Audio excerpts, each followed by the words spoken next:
Hello students, once again welcome you all to this Machine 1 lecture series. Today we will discuss DC generators, that is unit number 2 of your syllabus, DC जनित्र।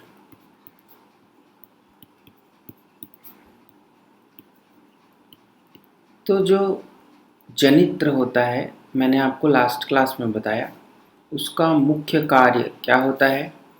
Mechanical energy को electrical energy में बदलना, ठीक है, यांत्रिक ऊर्जा को विद्युत ऊर्जा में बदलना। तो डीसी जनित्र जो है वो क्या करेगा? अब नाम से हमें क्लियर है कि जनन का कार्य यह करेगा, जनरेशन का काम करेगा, लेकिन कौन सी सप्लाई जनरेट करेगा? तो डीसी सप्लाई जनरेट करेगा। अब हम देखेंगे कि कैसे ये डीसी सप्लाई जनरेट करता है, और इसके आगे उसका जो कंस्ट्रक्शन है वो हम देख चुके हैं। एक रिव्यू मैं आपको करा देता हूँ कि हमारा जो डीसी मशीन्स होती हैं, कंस्ट्रक्शन वाइज दोनों ही सेम है, मोटर है या जनरेटर। तो सबसे पहले यहाँ आपको देखने को मिलेगा पोल्स। सपोज ये चार पोल की मशीन है आपकी, क्लियर। तो जो आपके पोल्स होंगे वो क्या करेंगे? इलेक्ट्रोमैग्नेट फील्ड बनाएंगे यहाँ, और इन पोल्स में क्या होगी? फिर फील्ड वाइंडिंग होगी, क्लियर। ये field winding plus and minus यहाँ डीसी सप्लाई से दिया जाएगा। देन यहाँ पर आपका क्या होगा? सबसे पहले ये रोटर होंगे, बीच में यहाँ शाफ्ट होगा, और यहाँ पर कम्यूटेटर एंड ब्रश लगा होगा, क्लियर है। तो अब फील्ड वाइंडिंग यहाँ आर्मेचर की वाइंडिंग होगी आपकी, ठीक है, ये पूरे आर्मेचर की वाइंडिंग होगी। तो जब हम यहाँ देखें कि अगर हम डीसी जनरेटर्स की बात करें तो कंस्ट्रक्शन मतलब संरचनात्मक रूप से जनरेटर और मोटर में कोई भी फर्क नहीं होता। जनरेटर और मोटर दोनों ही समान होते हैं, बस यहाँ पर फर्क आता है कि इनपुट कैसा है और आउटपुट कैसा है। तो एक जनरल सा डीसी जनरेटर हमने यहाँ पर बनाया। अब बात करते हैं कि ये जो डीसी सप्लाई यहाँ दिया जा रहा है और इसका जो आउटपुट होगा वो कैसा होगा। तो इसके लिए मैं आपको एक डायग्राम और बनाना चाहूँगा, दैट इज़ द रोटर का डायग्राम। रोटर मतलब इसके आर्मेचर का डायग्राम। तो आर्मेचर कुछ होता है, वह कुछ इस तरीके से आपको दिखेगा। ये स्लॉट्स हैं, इनमें वाइंडिंग लगी हुई है, ठीक है, और ये जो है ये आपका शाफ्ट है। ये शाफ्ट यहाँ पर भी मान लीजिए ये शाफ्ट कुछ ऐसा है। तो यहाँ पर आपका क्या लगा रहेगा? कम्यूटेटर्स लगे होंगे, सेगमेंट्स इसमें भी होंगे, कम्यूटेटर में भी सेगमेंट्स होंगे। ये देखिए कुछ इस तरीके से बहुत ही फाइन होते हैं। और इस कम्यूटेटर सेगमेंट के बाहर फिर क्या लगा होगा? ब्रश लगे होंगे। ये ब्रश जो हैं जनरली कार्बन के बनाए जाते हैं, इसीलिए इसे काले कलर से मैं दिखाया।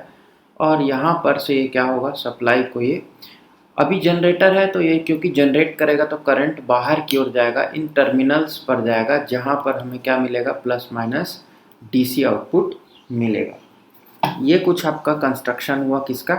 Armature and commutator plus brush.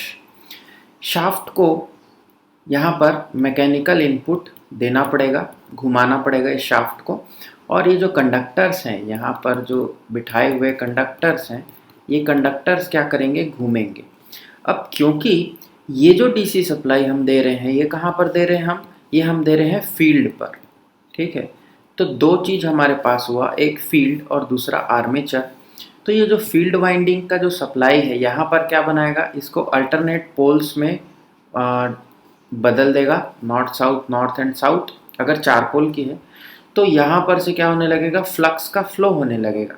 अब क्योंकि फ्लक्स यहाँ से फ्लो हो रहा है, ये मान लीजिए फ्लक्स की लाइन्स है कुछ इस तरीके से, और ये इधर से, तो ये जो फ्लक्स है इस पूरे नेटवर्क को जब ये घूमता हुआ आर्मेचर, जब आर्मेचर हम शाफ्ट से के थ्रू इसको घुमाएंगे तो ये जो घूमता हुआ आर्मेचर है ये फ्लक्स को क्या करेगा, कट करेगा। और थोड़ी देर पहले हमने देखा कि यदि कोई मैग्नेटिक फील्ड हम लें और उसके बीच में कोई कंडक्टर रखा हुआ है, सपोज सिंगल कंडक्टर हम ले रहे हैं, और इस कंडक्टर को हम क्या करेंगे, घुमाएंगे, है ना, किसी इसमें क्या करेंगे, इसका जो पोजीशन है वो चेंज होगा, सपोज इसको घुमाया जाएगा किसी एक तरह से, तो ये क्या करेगा, फ्लक्स जो यहाँ पर से फ्लो हो रहे हैं नॉर्थ टू साउथ हमेशा जाता है, फ्लक्स की लाइंस ने पढ़ा होगा, हमने देखा भी है, तो इन लाइंस को क्या करेगा, ये कट करेगा। तो क्योंकि conductor is a solid and the flux lines will be cutted by it, तो rate of change of flux यहाँ पर होगा दैट इज डी फाई, और टाइम क्या होगा, डी टी। तो rate of change of cutting of flux, इस flux के कटिंग के कारण इस कंडक्टर में, इस पर्टिकुलर एक कंडक्टर में क्या होने लगेगा, ईएमएफ इंड्यूस होने लगेगा, दैट इज फैराडेज लॉ। हमने पढ़ा है D phi by D T, E proportional to D phi by D T, जितना फ्लक्स कट होगा उतने ही अमाउंट में क्या होगा, ईएमएफ इंड्यूस होगा। नाउ अगर हम इसे लिखें तो E इज इक्वल्स टू, मैंने बताया था minus N D phi by D T.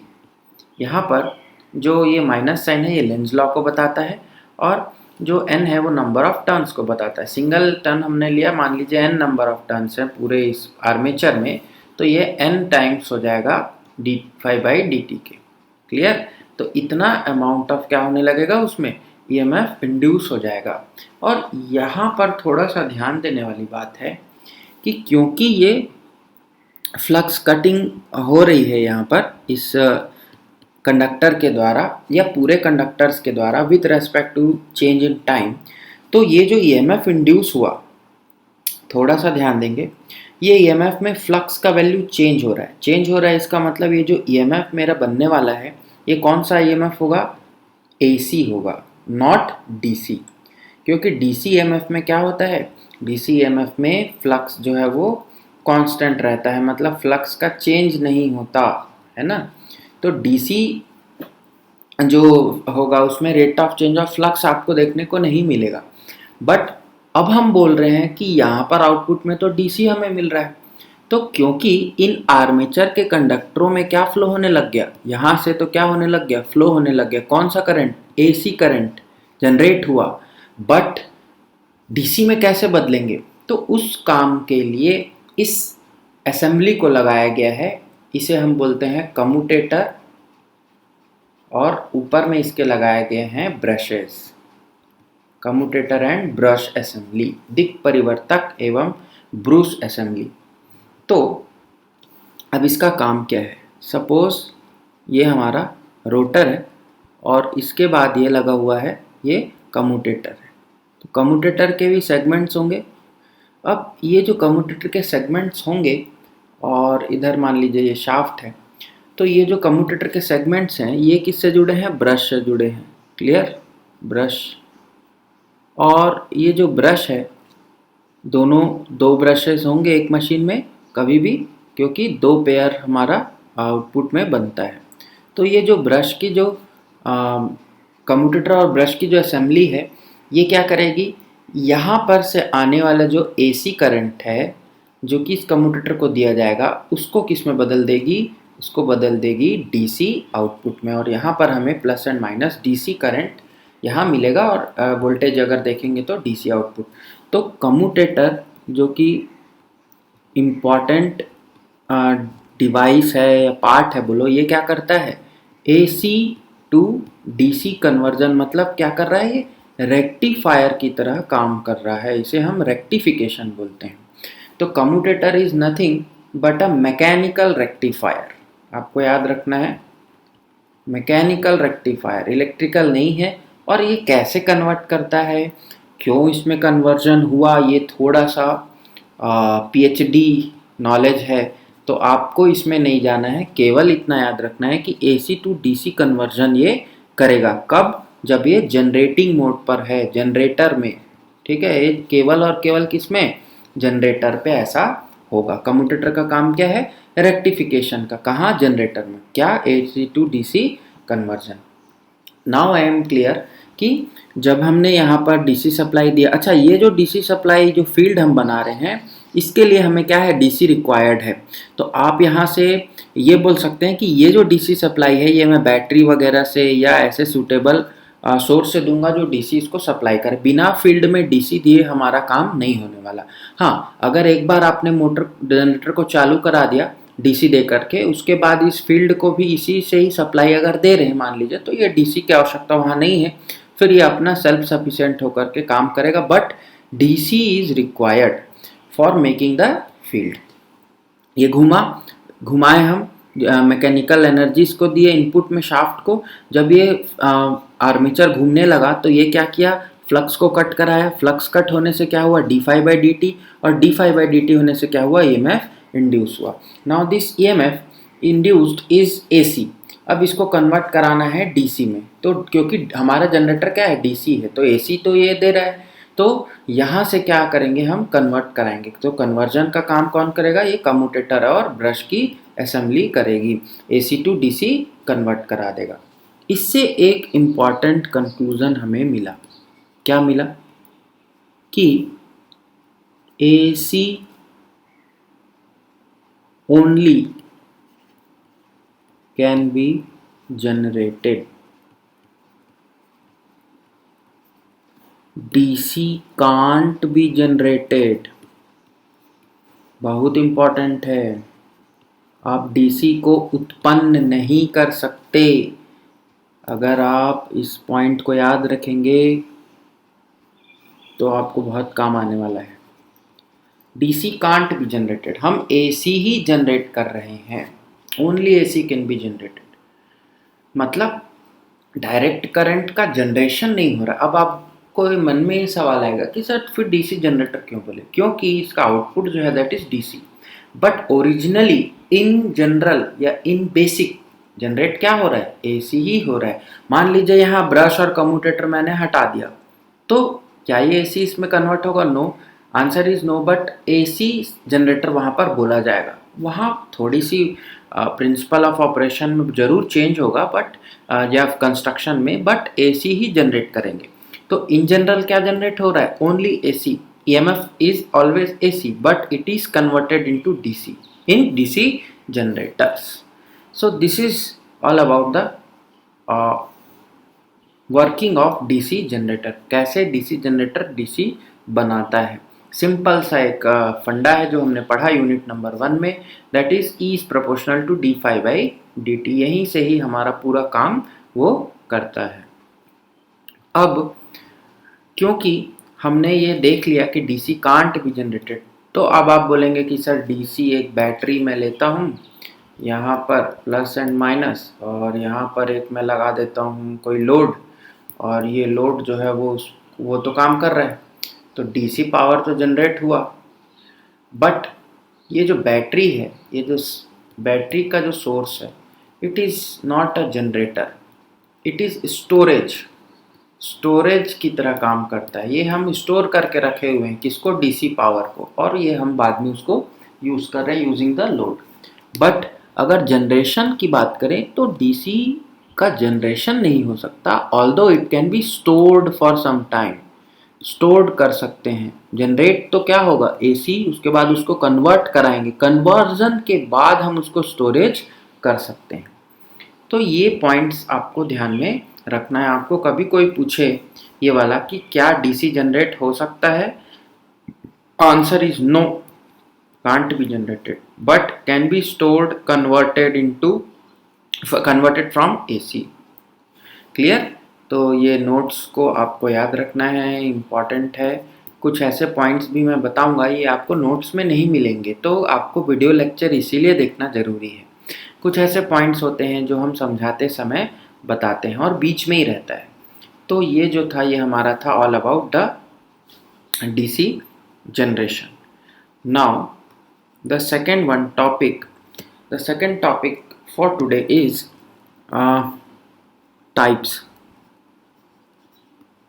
types of DC generators. Now types of DC generator अगर आप बोलें तो यहाँ पर मैं आपको कुछ इसका क्लासिफिकेशन ही हम देखने वाले हैं, ठीक है। टाइप्स मतलब क्लासिफिकेशन, उसका वर्गीकरण। तो यहाँ पर एक होता है सेपरेटली एक्साइटेड, दूसरा होता है सेल्फ एक्साइटेड। देखिए ये जो क्लासिफिकेशन हमने किया ये किसके आधार पर किया? एक्साइटेशन के आधार पर, उत्तेजन, हिंदी में इसको क्या बोलते हैं? उत्तेजन। अब आपको याद होगा हम कहाँ पर डीसी अप्लाई कर रहे थे, याद है?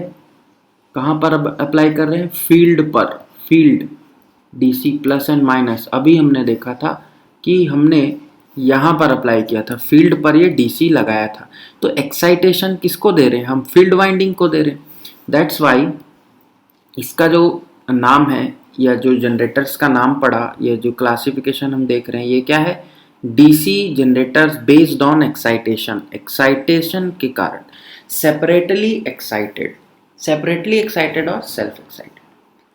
सी, दो वाइंडिंग है हमारे पास, बार बार बोल रहा हूँ, field winding and armature winding. Field winding का काम क्या है? मैग्नेटिक फील्ड बनाना। आर्मेचर वाइंडिंग का काम क्या है? करंट को कैरी करना, जनरेटेड करंट और सप्लाइड करंट। क्लियर? तो फील्ड जो बनेगी वो उसकी वाइंडिंग और आर्मेचर की वाइंडिंग यदि एक जगह एक जैसी है, सेम सेम है, तो इसे हम कहेंगे सेल्फ एक्साइटेड। और यदि दोनों की वाइंडिंग, फील्ड की वाइंडिंग अलग है, आर्मेचर्स की वाइंडिंग अलग है, तो उसे कहेंगे सेपरेटली एक्साइटेड। जस्ट एक आपको मैं डायग्राम बनाता हूँ आप लोगों के लिए। ये मान लीजिए ये हमारा आर्मेचर हो गया, ये ब्रशेस होंगे, ये है फील्ड और यहाँ पर हम दे रहे हैं डीसी। इसका जो आउटपुट है दैट इज़ आई और यहाँ पर ये आउटपुट मिल रहा है डीसी, आर्मेचर एंड फील्ड। ये जो है ये है फील्ड सेपरेटली एक्साइटेशन का एग्जांपल। फील्ड जो वाइंडिंग है वो सेपरेट है हमारे जो मशीन है उससे, ठीक है, जनरेटर से। सेल्फ एक्साइटेशन में, नाउ इन सेल्फ एक्साइटेशन क्या होता है, यहाँ पर 3 प्रकार का सेल्फ एक्साइटेशन वाइंडिंग होता है। क्लियर? सेल्फ एक्साइटेशन वाइंडिंग क्या होगा? सीरीज, इसका जो टाइप है इसे हिंदी में श्रेणी कहते हैं। देन शंट, मैं आपको लास्ट क्लास में बता चुका हूँ। एंड देन कंपाउंड, मिश्र बोलते हैं इसको। क्लियर? तो सीरीज, शंट और कंपाउंड। सीरीज में क्या होगा? श्रेणी में लगा होगा, शंट में पैरेलल में लगा होगा और कंपाउंड में दोनों में।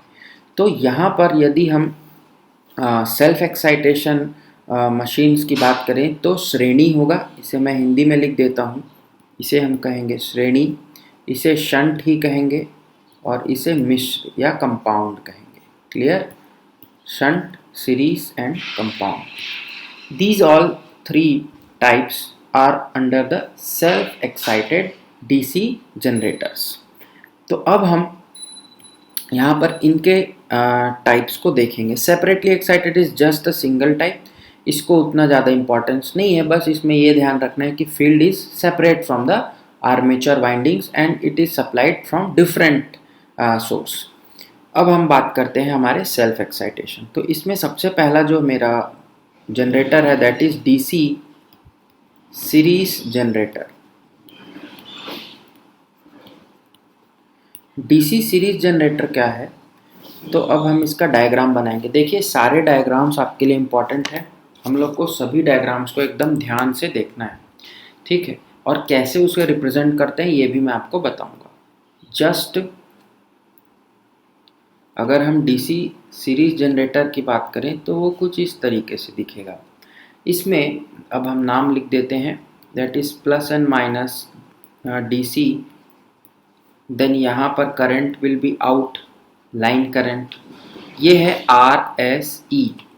यहाँ पर आर्मेचर है, इसमें होगा RA। यहाँ पर ये क्या है? ब्रशेज हैं, ठीक है। ये जो ब्रशेज हैं यहाँ पर भी सपोज कोई ड्रॉप हो रहा है टोटल, ठीक है, और आर ए यहाँ पर बना हुआ है, और यहाँ पर जो जनरेट होगा, देखिए कहाँ जनरेट हो रहा था, that is in armature, armature में जनरेट हो रहा था। और ये जो आर्मेचर का जो वाइंडिंग से जो ब्रशेज हैं उनके थ्रू क्या हो रहा था, आउट हो रहा था। तो ये जो बनाए हम, ये आर्मेचर और ब्रश को लास्ट में दिखाएं, और ये जो आर ए सी लिखा हुआ हूँ ये है फील्ड वाइंडिंग। मैं यहाँ पर नाम लिख देता हूँ सारे का, R A C that is series field resistance, R A C, R A that is armature resistance, armature में प्रतिरोध। देखिए केवल डीसी में क्या आएगा, प्रतिरोध ही आएगा।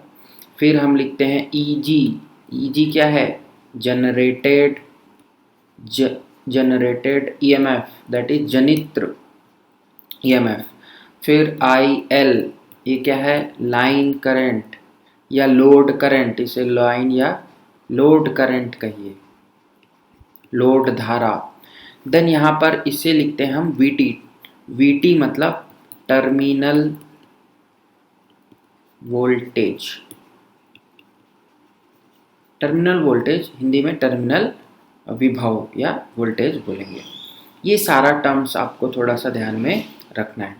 अब देखिए क्योंकि ये सीरीज फील्ड वाइंडिंग है, सीरीज फील्ड वाइंडिंग आर्मेचर के साथ सीरीज में लगा हुआ है, दोनों श्रेणी में लगे हैं। यहाँ से कोई करंट अगर जनरेट हुआ दैट इज आर्मेचर करंट, वही करंट यहाँ भी जाएगा और वही करंट यहाँ भी। तो पूरे सीरीज जनरेटर में मेरे पास केवल एक ही करंट होगा, उसी को लाइन बोलो, उसी को फील्ड बोलो, आईएसी बोलो या उसी को आईए बोलो। क्लियर? तो इसीलिए मैं आईएल लिखते हूँ यहाँ, लोड करंट कॉमन। अब हम यहाँ पर क्या लगाने वाले हैं, अब हम यहाँ लगाने वाले हैं केवीएल। तो आप यहाँ पर केवीएल लगाइए।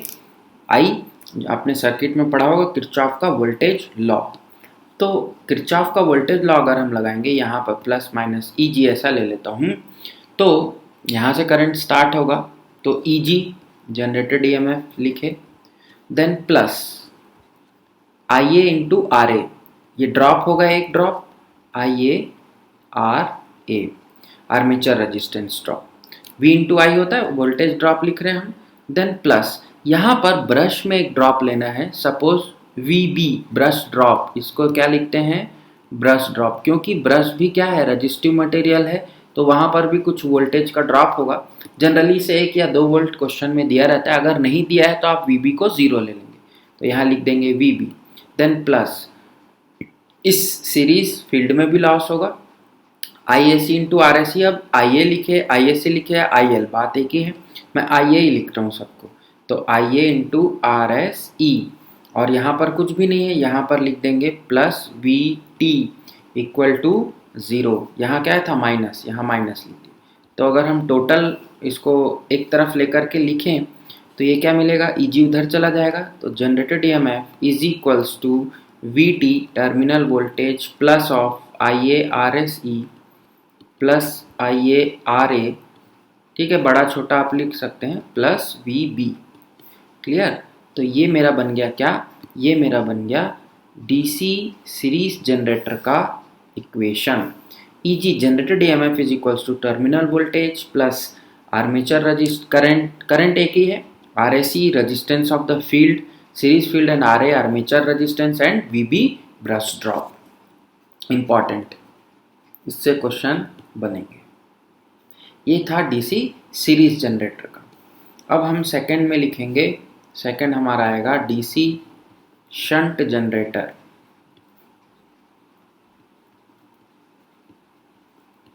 शंट जनरेटर, और इसका भी हम डायग्राम पहले बना लेते हैं। आपसे एक क्वेश्चन है कि शंट मतलब क्या होता है, आपने पढ़ा होगा कहीं। Shunt is nothing but a parallel branch, एक पैरेलल में लगे हुए ब्रांच को हम शंट बोलते हैं। यहाँ देखिए इन 2 टर्मिनल्स को अगर आप ध्यान से देखो तो ये जो आर्मेचर वाला जो हमारा पॉइंट है, ये लाइन है, और ये वाला जो फील्ड का है, ये दोनों कैसे हैं, आपस में पैरेलल में है। यहाँ का वोल्टेज और यहाँ का वोल्टेज सेम होगा, इसीलिए इसे क्या बोले, शंट। अब मैं नाम लिख देता हूँ, again plus and minus VT हो जाएगा टर्मिनल वोल्टेज, यहाँ पे आ जाएगा IL लोड करंट। यहाँ थोड़ा सा ध्यान देना है, यहाँ होगा जनरेटेड EMF और RA armature resistance, then brush drop again. यहाँ पर जो करंट जाएगी वो IA जाएगा, क्लियर, क्योंकि ये जनरेट होगा यहाँ से। अब ये करंट जा करके यहाँ पर आएगा, तो इसके पास दो रास्ते हैं, एक इधर जाएगा और दूसरा जो है वो फील्ड पे आएगा। तो ये जो फील्ड करंट है इसे हम ISH बोले, और ये जो रेजिस्टेंस है इसको RSH बोले। RSH is nothing but shunt field resistance, वहाँ सीरीज फील्ड था तो ऐसे लिख दिए थे, शंट फील्ड है तो ऐसे लिख दिए। ISH is shunt field current, IA armature current, RA armature resistance, EG generated EMF, IL load current and VT terminal voltage. यहाँ तक तो सबको क्लियर होगा। मैं अब यहाँ नाम नहीं लिख रहा हूँ, नोट्स में है आप लिख लेंगे, बस मैं आपको अब डेरिवेशन यहाँ बता दूंगा। तो यहाँ पर देखिए पॉइंट मान लीजिए, इसको A लिख दीजिए और ये B लिख दीजिए। पॉइंट A पर आप ध्यान दो, point A, at point A क्या हो रहा है, KCL लगाएंगे, किरचॉफ का करंट लॉ। तो इनपुट करंट क्या है, IA है, तो IA will be equal to, दो आउटपुट करंट के बराबर होता है, तो आउटपुट करंट क्या है, shunt current plus your load current. तो IA इज इक्वल्स टू क्या मिला, ISH प्लस IL, यहाँ से मिला। अब मैं यहाँ पर क्या लगाऊंगा, अगेन KVL लगा देंगे। तो KVL लगाएंगे, यहाँ पर का हमें क्या निकालना है, EG का एक्चुअल में एक्सप्रेशन हमको निकालना है। अब ISH की वैल्यू क्या होगी, तो ISH की वैल्यू होगी V, दैट इज वोल्टेज, यहाँ का वोल्टेज इस टर्मिनल से इस टर्मिनल के बीच का वोल्टेज बाई RSH। मतलब हम ये लिख सकते हैं क्या कि ISH will be equal to VT by RSH, क्योंकि यहाँ का वोल्टेज कितना है, ये टर्मिनल वोल्टेज के बराबर, और यही सेम वोल्टेज यहाँ पर भी मिलेगा। तो दैट इज VT, यहाँ पर वोल्टेज हुआ, सेम वोल्टेज इस टर्मिनल पर भी और सेम वोल्टेज यहाँ पर भी, तो VT बाई RSH, ISH को लिख सकते हैं। नेक्स्ट अब KVL लगा दीजिए, तो यहाँ प्लस एंड माइनस, तो माइनस ऑफ EG प्लस यहाँ क्या लिखेंगे, ड्रॉप IARA, अब यहाँ ध्यान देना है, आपको इधर जाना है, ये वाला नहीं आएगा, तो IARA प्लस सीधा सीधा क्या हो जाएगा, ये VT इज इक्वल्स टू 0। तो EG इज इक्वल्स टू क्या लिखेंगे, IARA प्लस VT, ठीक है। अब यहाँ पर हम ISH की वैल्यू बाय दिस इक्वेशन निकाल सकते हैं, IL की वैल्यू यहाँ से निकाल सकते हैं, और ऑफ कोर्स EG की वैल्यू हम फिर उसके बाद इस करंट को निकाल करके, IA को निकाल करके लिख सकते हैं। So this is the expression for your shunt generators. Now in the next class we will discuss about the compound generators. So that's all for today's lecture. Thanks for watching, thanks for joining, thank you very much.